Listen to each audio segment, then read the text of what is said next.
What's going on YouTube? Effect Records here. Today I'm bringing you another updated video of my 03 Mitsubishi Lancer EVO conversion build.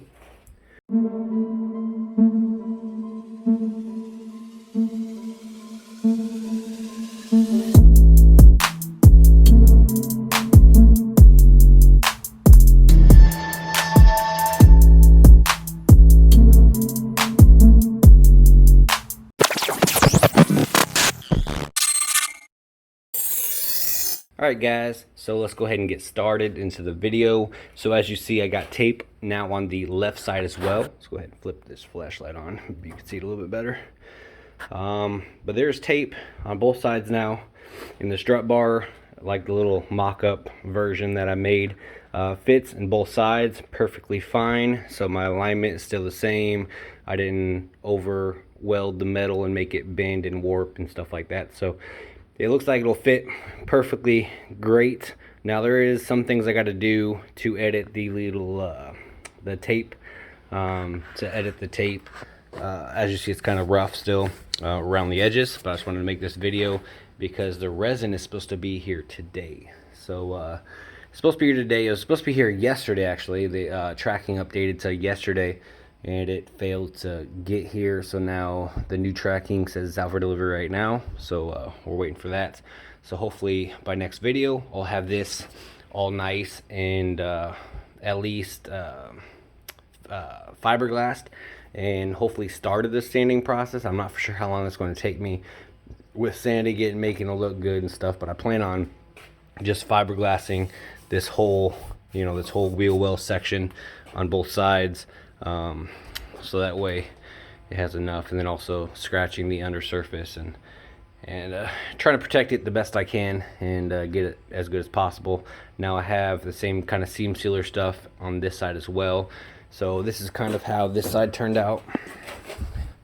It's not finished yet. I'm waiting for that the seam sealer to dry, which it has. This side has dried, and then I plan on taking a little Scotch-Brite wheel that goes on my little disc sander, which is not, it's in my toolbox, but, and then kind of grinding it a little bit better, making it look a little bit prettier after it dries. Now this side hasn't dried at all. As you can see, it's completely wet. This is what I just got done, and just trying to seam seal it the best of my ability, make sure there's no moisture that's going to get up in there and ruin anything. So I definitely put a lot of seam sealer on it, and for the most part you're not even going to see this, but I want to show you guys of what it kind of looks like now, and then once this side dries, do the same thing, kind of like level out the outside so it doesn't look so rough. So that's kind of that. So I finished up this side today, and then I just started taping it up, and then this side I had done for like a week now. But that's kind of that. So, and then I was working on another thing, actually two more things. So a long time ago in one of my videos, I was showing a roof scoop that I had bought, but it didn't fit with if you open the vent, because I have a little vent here. I don't know if I showed it lately, but there's a little vent in there for air induction, so it's actually going to be a functional roof scoop. I'm not going to do anything not functional. So I cut a hole and made a vent that opens and closes, that I got on eBay. And there is a roof scoop that I bought on eBay for around $100, I think, fiberglass.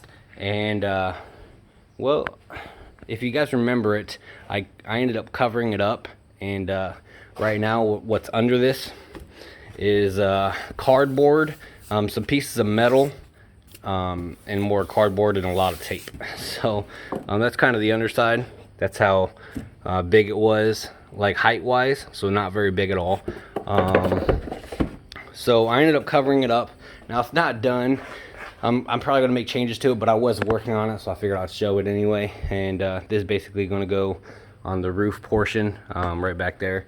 I'm thinking about, extending this part since I'm making it, because I'm gonna cover this in fiberglass as well.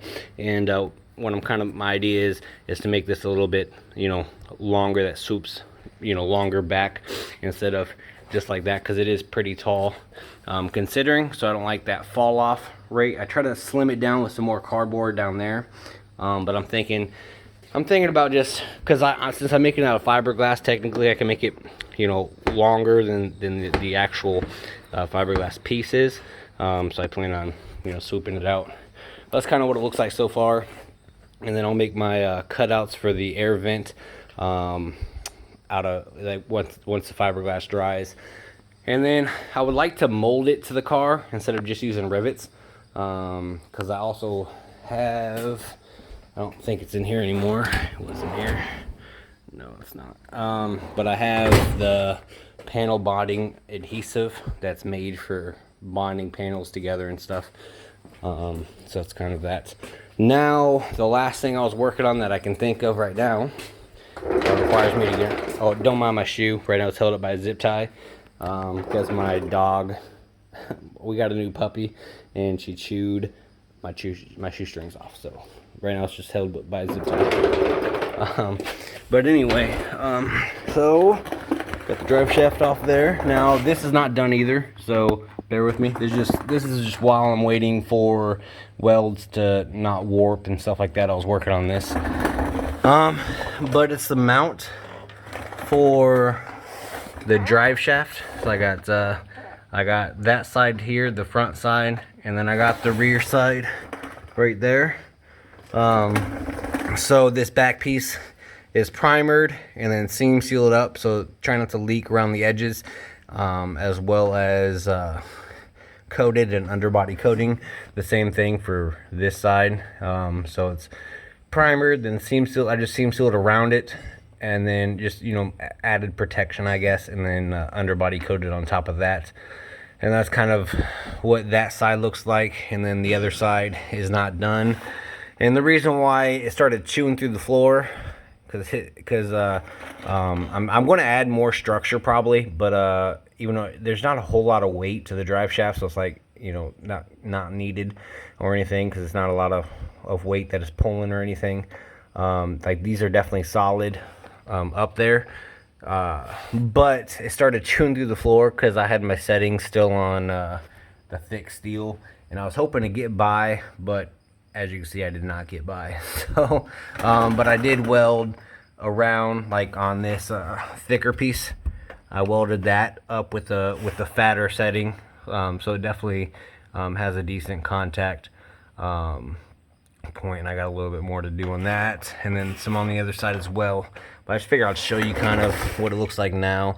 Now these holes, I wanted this piece to be as straight as possible, from this mount to that mount as straight as possible, because if you see on the drive shaft, I can kind of get over there, there's no U-joint, and there's no U-joint on that side. So I wanted it as straight as possible. So I did the measurements, and I made them straight as possible. It's like a 9 1/4 from away from the frame itself. And then I wanted them up and down level as possible, so I got my leveler out and I put that on there, and because I made sure the car is level first, obviously, but then I put my level on the drive shaft to get that as level as possible, because there's no U-joints on there. They can move because they have a little rubber grommet thing that allows them to pivot, but it's not like a U-joint like a U-joint would be, so I don't want that to wear out prematurely or anything. So I try to get that as straight as possible when I went to do this.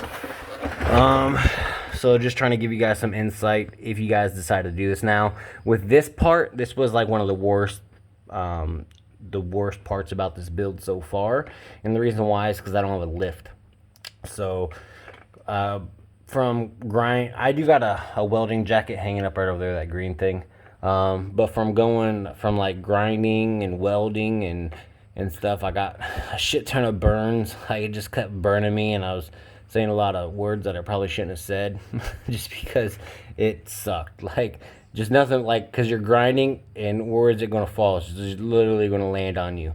So I have burn holes in the jacket, and then it got my neck a few times, and that kind of sucked. I have a grinding hood as well that I was using, but I mean, I try to do the best I can, but yeah. But that's kind of what it looks like as of right now. It'll look better once it's finished, and I'll show you guys once it's finished as well. There's just like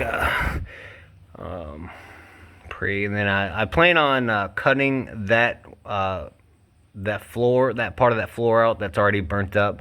I plan on cutting that out and actually just welding a thick piece of metal right there in place of it with a lower setting.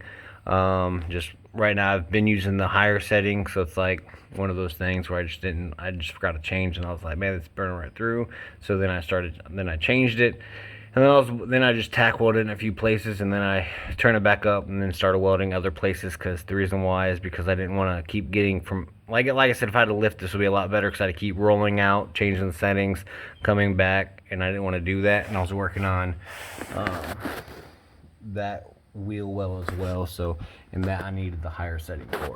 But that's kind of this video. I mean, of stuff that I got done and stuff that I'm working on right now. So I got the roof scoop, the dry shaft mounts, and back here. So yeah, that's basically this video. If you like this video, please comment, rate, and subscribe for more videos. But I'll see you on the next one. All right, peace.